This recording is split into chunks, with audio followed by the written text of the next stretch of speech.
കരയുന്നത് കാണുമ്പോ അമ്മയ്ക്കത് സഹിക്കില്ല. അതുകൊണ്ട് അമ്മ PT പീരീഡിൽ വന്ന് എല്ലാവരുടെയും കൂടെ മോളെ കളിക്കാൻ വിടാത്തത്. അമ്മ PT പീരീഡിൽ മാത്രമാണോ വന്ന് നോക്കുന്നേ? സയൻസ് ക്ലാസ്സിൽ ഉറങ്ങിയ തലയ്ക്കൊരു കൊട്ടും തന്നെ എന്നെ എണീപ്പിക്കും. മാത്സ് ക്ലാസ്സിൽ ഒന്നും മനസ്സിലാവാതെ ഞാൻ തലവേദനിച്ചിരിക്കുമ്പോ എന്റെ നെറ്റിയിലമ്മ വന്ന് തൈലം തേച്ചു തരും. സോഷ്യൽ സ്റ്റഡീസിന്റെ ക്ലാസ്സില് ഒന്നും മനസ്സിലാവാതെ നഖം കടിച്ചിരിക്കുമ്പോ അവിടെ വന്ന് എന്റെ കൈ അമ്മ എടുത്ത് മാറ്റും. ഞാൻ ലഞ്ച് കഴിക്കണ നേരത്ത് അമ്മ തന്നെയല്ലേ കൈ കഴിപ്പിക്കാറ്. ഇംഗ്ലീഷ് ബുക്ക് ബോറടിക്കണമെന്നും പറഞ്ഞ് അടച്ചു വെച്ചാ അപ്പോഴും വന്ന് തലേ കൊട്ടും. ഈ അമ്മയെ കൊണ്ട് ഞാൻ തോറ്റു. ആകെ ഒരു സമാധാനം അമ്മ മലയാളം ക്ലാസ്സിൽ വരാത്തതാ. അത് പിന്നെ നീ മലയാളം ക്ലാസ്സിൽ നല്ല താല്പര്യത്തോടെയല്ലേ ഇരിക്കുന്നത്. അതുപോലെ മറ്റ് ക്ലാസ്സുകളിലും മോള് ശ്രദ്ധിച്ചിരുന്ന അമ്മ വന്ന് ശല്യം ചെയ്യേയില്ല. ഇനി പറ, മലയാളം ക്ലാസ് പോലെ മറ്റ് ക്ലാസ്സുകളിലും മോള് ശ്രദ്ധയോടെ ഇരിക്കോ? ഞാൻ ട്രൈ ചെയ്യാം അമ്മേ.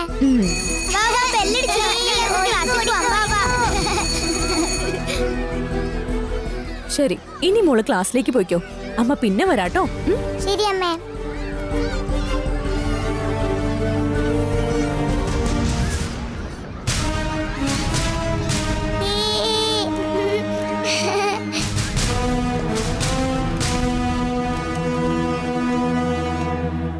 ദേവസേനെ, ഗുഡ് ഈവനിങ് മദർ. PT പീരീഡിൽ മറ്റു കുട്ടികളൊക്കെ കളിച്ചോണ്ടിരുന്നപ്പോ മോളവിടെ ഒറ്റയ്ക്ക് എന്തെടുക്കുമായിരുന്നു? ആരോടാ മോള് സംസാരിച്ചേ? സംസാരിക്കല്ലായിരുന്നു മദർ, പോയം കാണാതെ പഠിക്കുമായിരുന്നു. കള്ളം. അമ്മയെന്ന് വിളിച്ച് മോള് സംസാരിക്കണത് ഞാൻ കേട്ടതാ. അമ്മയോട് മോൾക്കുള്ള സ്നേഹം കൊണ്ട് സ്കൂളിലെത്തിയ ശേഷവും അമ്മയെക്കുറിച്ച് ഓർത്തിരിക്കാന്ന് എനിക്കറിയാം. മദറിനോട് മോള് നുണ പറയരുത്. മോള് സത്യം പറ. മോളെപ്പോഴും ഇങ്ങനെ ഒറ്റയ്ക്ക് സംസാരിക്കാറുണ്ടെന്ന് മോളുടെ ഫ്രണ്ട്സ് ഒക്കെ പറയാറുണ്ട്. കൂടെ ആരും ഇല്ലാത്തപ്പോ ആരോ കൂടെ ഉണ്ടെന്നുള്ള ഭാവത്തിലാണല്ലോ മോള് സംസാരിക്കാറ്. ആരുമില്ലാതെ സംസാരിച്ചതല്ല, എന്റെ അമ്മ കൂടെ ഉണ്ടായിരുന്നോണ്ടാ ഞാൻ സംസാരിച്ചത്. മദർ നോക്കിയപ്പോ മോളുടെ കൂടെ ആരും ഇല്ലായിരുന്നല്ലോ. എന്റെ അമ്മേ നിങ്ങൾക്കാർക്കും കാണാൻ പറ്റില്ല. എന്താന്നോ, എന്റെ അമ്മ ആത്മാവാ.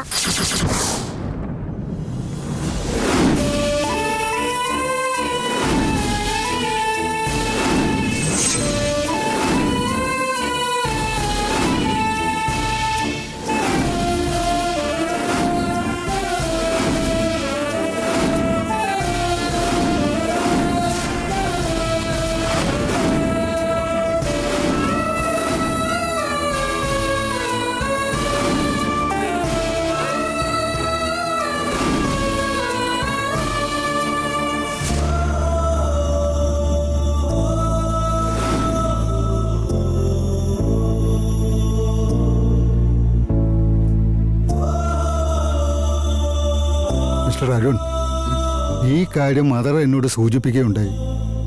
ശരീരം വിട്ട ആത്മാക്കൾ പരിശുദ്ധ പിതാവിന്റെ സന്നിധിയിലാണ് ഉണ്ടാകേണ്ടത്. ഇങ്ങനെ ആത്മാവായ ഒരിക്കലും അലയാൻ പാടില്ല. അതുകൊണ്ട് ആ ആത്മാവിന് മോചനം കൊടുത്ത് നിത്യശാന്തിയിൽ എത്തിക്കാൻ വേണ്ടിയിട്ടാ ഞാനിപ്പോ ഇവിടെ വന്നത്. ഫാദർ, ജാനകിയുടെ ആത്മാവ് ഞങ്ങൾക്ക് വെറും ആത്മാവല്ല, ഞങ്ങൾക്ക് അവള് ദൈവമാണ്. എന്റെ കൂടെ ജീവിക്കാൻ കഴിയാത്ത ജാനകി ഈ കുടുംബത്തിന് കാവലായി കഴിയണമെന്ന് ആഗ്രഹിക്കുന്നു. അവൾ ഇവിടെ കഴിയണമെന്ന് കരുതുന്നിടത്തോളം കഴിഞ്ഞിട്ട് പോട്ടെ. അവളെ ഇവിടുന്ന് ഓടിക്കാൻ നോക്കി അവളെ വെറുതെ വിഷമിപ്പിക്കേണ്ട. ജാനകിയുടെ ആത്മാവ് അതിന്റെ ആത്മശക്തി കൊണ്ട് ചെയ്ത എല്ലാ കാര്യങ്ങളുടെയും ഫലങ്ങൾ നിങ്ങൾ നേരിട്ട് അനുഭവിച്ചുകൊണ്ടാണ് ഇങ്ങനെ പറയുന്നത്.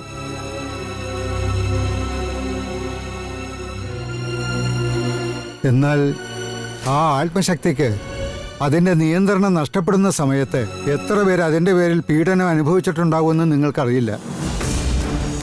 ജാനകി ചേച്ചിയുടെ ആത്മാവ് ഇന്ന് വരെ ആരെയും ഒരു വിധത്തിലും ഉപദ്രവിച്ചിട്ടില്ല. ഈ വീട്ടിൽ അവരെവിടെയാണെന്ന് പോലും ഞങ്ങൾക്കറിയില്ല. എങ്കിലും നന്മ മാത്രമേ ഞങ്ങൾക്ക് ചെയ്തിട്ടുള്ളൂ. അച്ഛൻ അവരെ തെറ്റിദ്ധരിക്കരുത്. പരമപിതാവിന്റെ സൃഷ്ടിയായ ഈ ലോകത്ത് ആയുസ് നഷ്ടപ്പെട്ടതിന് ശേഷം ആത്മാവിന് ഇടമില്ലെന്നുള്ളതാണ് നിയമം. ദൈവത്തിനെതിരായ കാര്യങ്ങൾ നടക്കുമ്പോൾ അത് തടുത്തു നിർത്തേണ്ടത് ക്രിസ്തുവിന്റെ ശിഷ്യനായ എൻ്റെ കടമയാണ്. എൻ്റെ ആ കടമ നിർവഹിക്കാനാ ഞാൻ നിങ്ങളുടെ വീട് തേടി വന്നത്. അത് നിങ്ങൾ മനസ്സിലാക്കണം. ഫാദർ, നിങ്ങൾ എന്നോട് വേറെ എന്ത് വേണമെങ്കിലും ചെയ്യാൻ പറഞ്ഞോളൂ, ഞാൻ ചെയ്യാം. എന്നാ ജാനകിയുടെ കാര്യത്തിൽ മാത്രം എനിക്കൊരു തീരുമാനം എടുക്കാൻ പറ്റില്ല. അവളായിട്ട് ഈ വീട് വിട്ട് പോകുന്നവരെ ഞാൻ അനാവശ്യമായിട്ട് ഇതിനെപ്പറ്റി ഒരു തീരുമാനം എടുക്കില്ല. ദയവായി ഞങ്ങളെ അതിന് നിർബന്ധിക്കരുത്. ഞാൻ ഒരിക്കലും നിങ്ങളെ നിർബന്ധിക്കില്ല.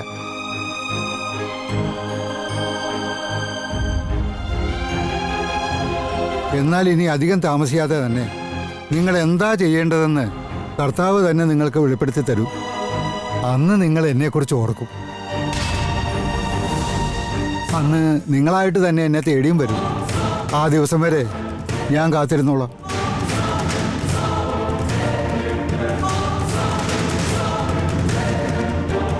കർത്താവ് നിന്നോടൊപ്പം നിന്നെ വഴി നടത്തുമാറാകട്ടെ.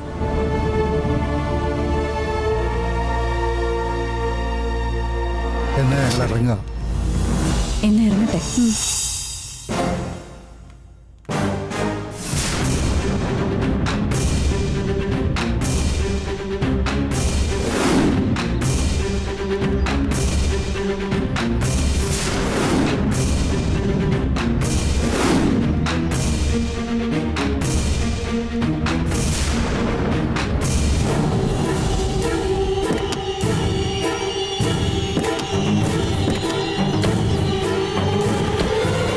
നീ കർത്താവിൻ്റെ സന്നിധിയിൽ എത്തേണ്ട നാൾ എത്രയും വേഗം വന്നു ചേരും.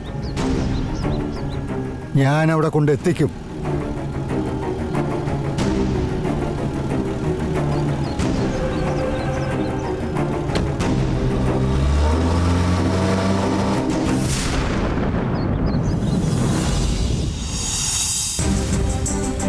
ഇതുവരേക്കും കാളിയുടെ ശക്തിയെയും ശിവന്റെ ശക്തിയെയും പേടിച്ചാൽ മതിയായിരുന്നു. ഇപ്പോ കർത്താവിന്റെ ശക്തിയെയും ഭയപ്പെടേണ്ട അവസ്ഥ വന്നല്ലോ. കർത്താവെ, എല്ലാ പ്രശ്നങ്ങളെയും ഞാൻ തരണം ചെയ്ത ഇതുവരെ ഞാനിവിടെ പിടിച്ചു നിന്നത്. ഇനി അവിടുന്ന് കാരണം എനിക്കൊരു പുതിയ പ്രശ്നം ഉണ്ടാവാതെ എന്നെ അങ്ങ് തന്നെ കാത്തോളണേ.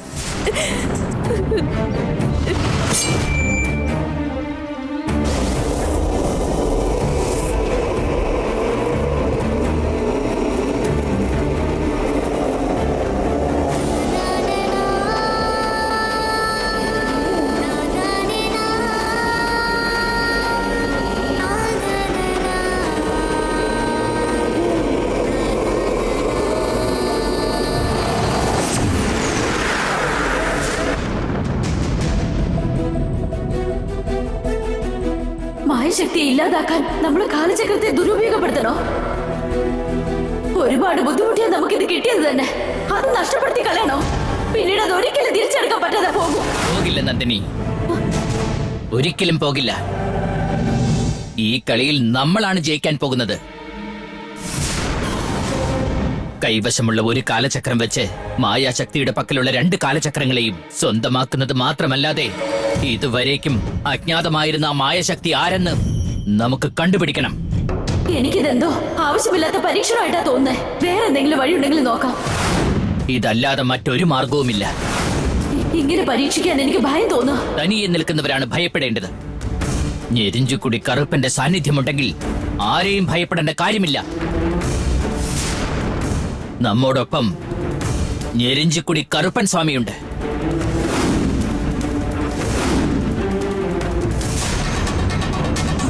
നീ ഒന്നിനെയും ഭയപ്പെടേണ്ട നന്ദിനി. കറുപ്പന്റെ ഭസ്മം പൂശിക്കൊണ്ട് കാലചക്രം എടുത്തിട്ട് വാ.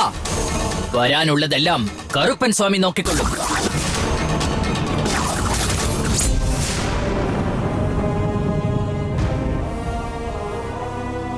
എന്താ നീ മടിച്ചു നിൽക്കുന്നത്? ഞാൻ കറുപ്പനാണ് പറയുന്നത്. കാലചക്രം എടുത്തുകൊണ്ട് വാ നന്ദിനി.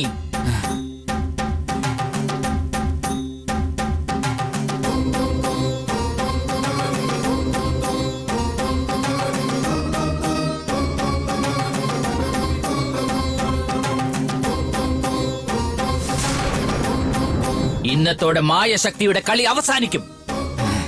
വരൂ.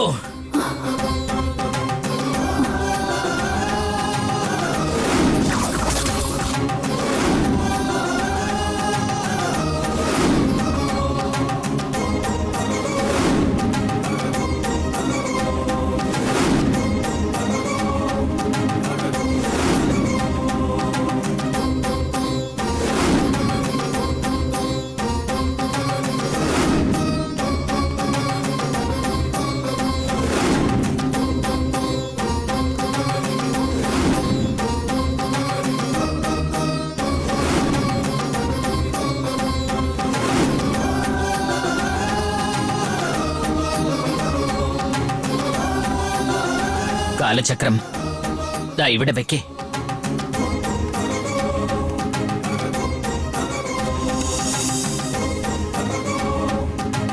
വാ നന്ദിനി.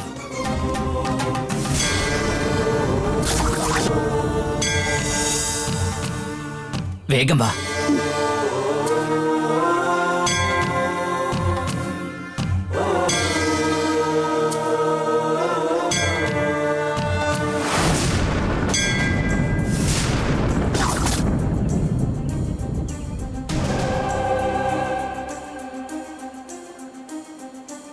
കാലചക്രം കൈക്കലാക്കാൻ എന്തായാലും മായശക്തി വരും.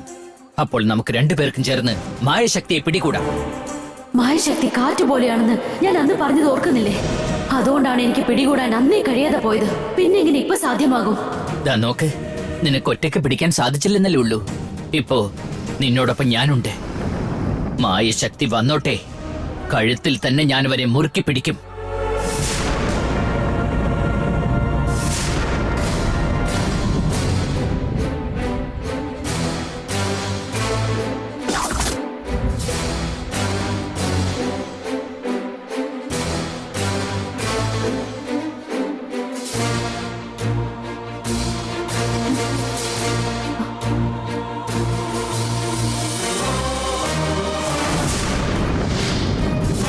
കാലചക്രം എടുക്കാൻ മായശക്തി വന്നില്ലല്ലോ.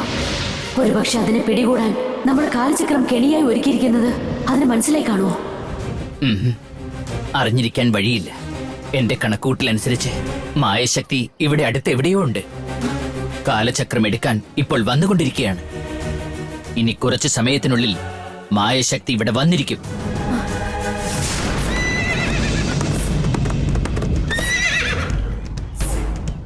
പറഞ്ഞത് ശരിയാണ്. മായശക്തി വരുന്ന ശബ്ദം കേൾക്കാം. അതെ,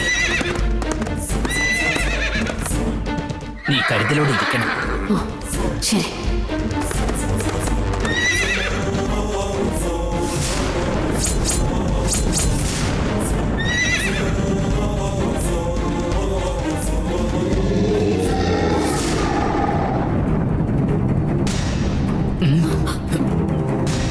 അരുത് നന്ദിനി, നിൽക്ക്.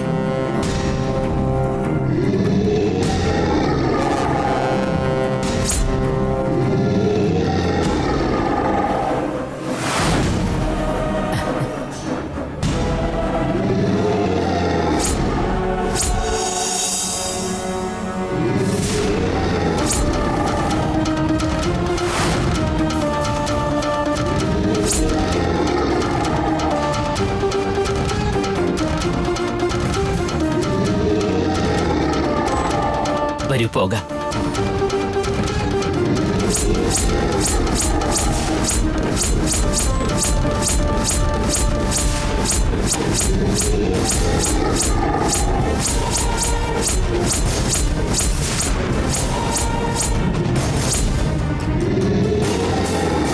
കാലചക്രം ഇവിടെ അനാഥമായി കിടക്കുകയല്ല. എന്റെ നെരിഞ്ചിക്കുടി കറുപ്പൻ കാവലാളായിട്ടുണ്ട്. നീ എത്ര വലിയ മായാജാല പ്രകടനം കാഴ്ചവെച്ചാലും, എപ്രകാരമുള്ള ശക്തിയായിരുന്നാലും, നെരിഞ്ചിക്കുടി കറുപ്പന്റെ ശക്തിയെ മറികടന്ന് കാലചക്രത്തെ സ്പർശിക്കാൻ പോലും നിനക്കാവില്ല. കാട്ടമ്മയുടെ സന്നിധിയിൽ നീ കൈവച്ചതിന് നിന്റെ ആ കൈ വെട്ടാതെ വിടില്ല ഞാൻ. ഇനിയും എന്റെ ക്ഷമയെ പരീക്ഷിക്കാതെ നീ കൈക്കലാക്കി വെച്ചിരിക്കുന്ന 2 കാലചക്രങ്ങളെയും തിരികെത്താ.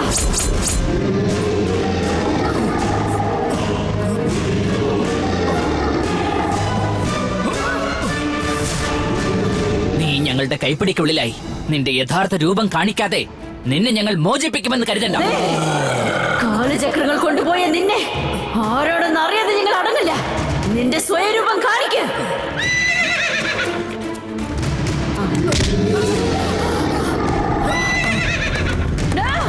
നന്ദിനി,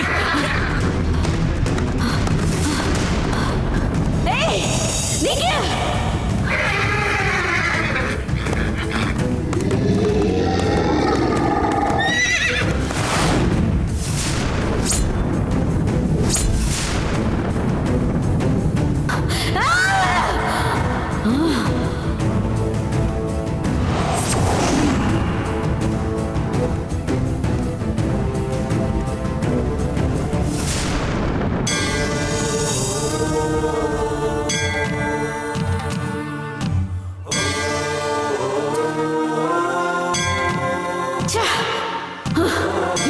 ആ മായശക്തി നമ്മുടെ പിടിയിൽ നിന്ന് കടന്നു കളഞ്ഞു. ഇനി കാലചക്രം വീണ്ടെടുക്കാൻ നമുക്ക് എന്താണ് ഒരു വഴിയുള്ളതെന്ന് മനസ്സിലാവുന്നില്ല. നീ വിഷമിക്കണ്ട നന്ദിനി, കാലചക്രം നമുക്ക് എങ്ങനെയും കൈക്കലാക്കാം. നമ്മുടെ കണ്ണിൽ പൊടിവാരിയിട്ടുകൊണ്ട് ആ മായശക്തി ഇപ്പോൾ രക്ഷപ്പെട്ടില്ലേ? എന്നാൽ ആ മായശക്തി പോലും മനസ്സിലാക്കാതെ ഞാനൊരു കാര്യം ചെയ്തിട്ടുണ്ട്. എന്താണെന്ന് പറയേ. നീ മായശക്തിക്ക് പിന്നാലെ പോയപ്പോഴാ ഞാനത് ചെയ്തത്.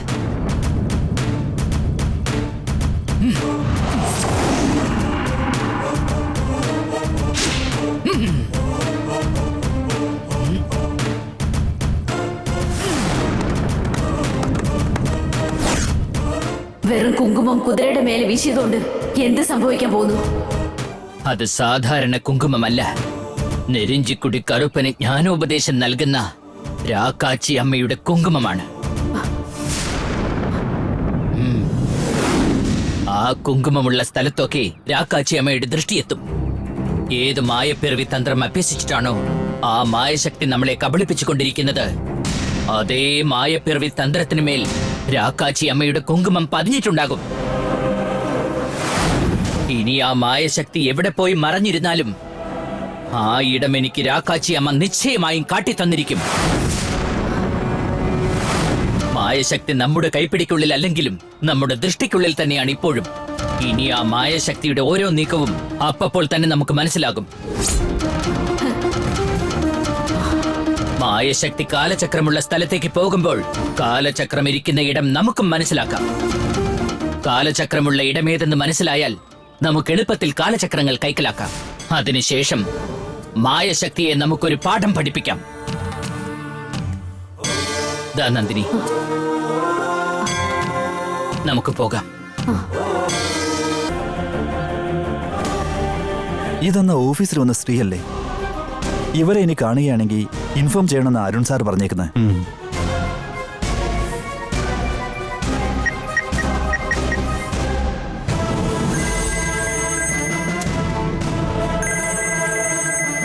ആ പറയൂ കുമാറെ. സാറന്ന് നമ്മുടെ ഓഫീസിലൊരു മാഡം വന്നിരുന്നില്ലേ? ആ, അവരിപ്പോ സുഭാഷ് പാർക്കിലുണ്ട്. സാർ ഉടനെ വരുവാണെങ്കിൽ കാണാൻ പറ്റും. ഓക്കെ, ഞാൻ ഇപ്പൊ തന്നെ വരാം. Okay sir.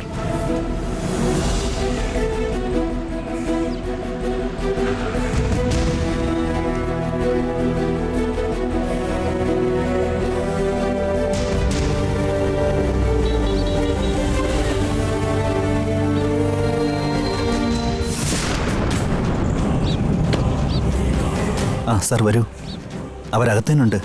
എവിടെയാ? ദേ അവിടെ ഇരിപ്പുണ്ട്.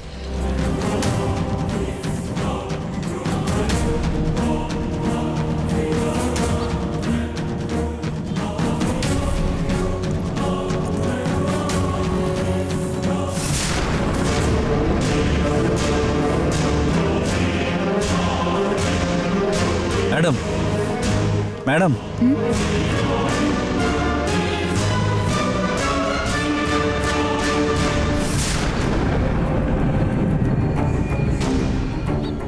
ഈ മാഡമാ സാർ അന്ന് വന്നത്.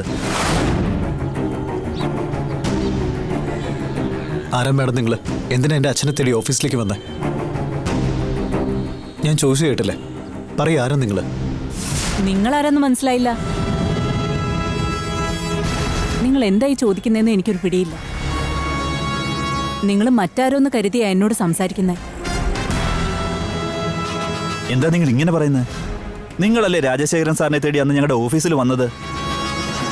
സാറിന്റെ മരണവിവരം അന്ന് ഞാൻ നിങ്ങളോട് പറഞ്ഞതല്ലേ? ഇപ്പൊ എന്താ ഒന്നും അറിയാത്ത പോലെ സംസാരിക്കുന്നത്? ദേ നോക്ക് മിസ്റ്റർ, നിങ്ങൾ അന്വേഷിച്ച് നടക്കുന്ന ആള് അത് ഞാനല്ല. അത് മാത്രമല്ല, നിങ്ങൾ ഈ പറയുന്ന രാജശേഖരൻ ആരാന്ന് പോലും എനിക്കറിയില്ല. ദേ നോക്ക് മാഡം, ഇങ്ങനെ നുണ പറയരുത്. ഞാൻ എന്തിനു നുണ പറയണം? ശരി, നിങ്ങൾ നുണ പറഞ്ഞിട്ടില്ല. പക്ഷെ ഞങ്ങളുടെ CCTV ഫുട്ടേജിൽ നിങ്ങൾ വന്നിട്ട് പോയത് റെക്കോർഡ് ആയിട്ടുണ്ടല്ലോ.